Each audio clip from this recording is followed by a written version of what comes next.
धर्मराज जी की कहानी। प्राचीन समय की बात है। एक नगर में दो सेठानियाँ रहती थीं। बड़ी सेठानी के घर में बहुत धन था, लेकिन वह कंजूस थी। छोटी सेठानी के घर में धन कम था, लेकिन वह मन से बहुत दयालु और मददगार थी। वह स्वयं को धर्म के कार्य करने और लोगों की मदद करने में लगाव रखती थी। वह रोज सवेरे गंगा स्नान करने के लिए जाती, तुलसी माता, बड़ पीपल सींचती, भगवान के मंदिर जाकर पूजा करती और धर्मराज जी की कहानी सुनती थी। जबकि बड़ी सेठानी यह सब देखकर हंसती थी और कहती थी कि पता नहीं दिन भर क्या फालतू काम करती रहती है। ऐसा करते करते दिन बीतने लगे और सेठानियाँ वृद्ध हो गई। तब भगवान के घर से बुलावा आया। छोटी सेठानी को लेने के लिए धर्मराज जी ने अपना विमान भेजा, जबकि बड़ी सेठानी को दूत मारते हुए ले जाने लगे। रास्ते में बड़ी सेठानी ने कहा कि मुझे भूख लगी है। तब दूत बोले कि यदि तुमने जीवन में किसी को खाना खिलाया होगा तब ही तुम्हें खाना मिलेगा। थोड़ी देर बाद उसने फिर से कहा कि मुझे प्यास लगी है।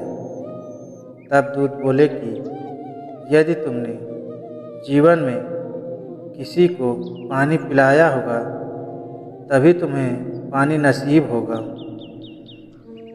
रास्ते में उसको कांटे चुभने लगे और तेज गर्मी पड़ने लगी, लेकिन दूत उसे घसीटते हुए ले गए।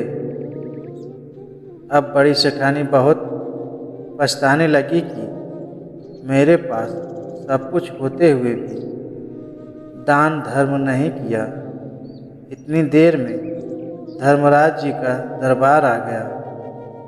वहाँ जाकर उसने देखा कि छोटी सेठानी भगवान के पास सिंहासन पर बैठी थी।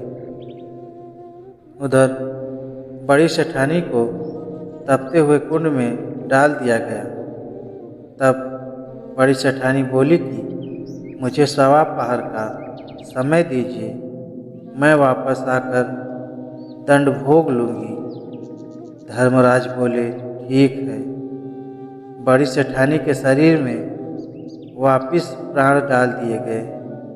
धरती पर आते ही उसने पंडितों को बुलाकर धर्मराज जी की कहानी सुनी और सब तरह के दान धर्म किए।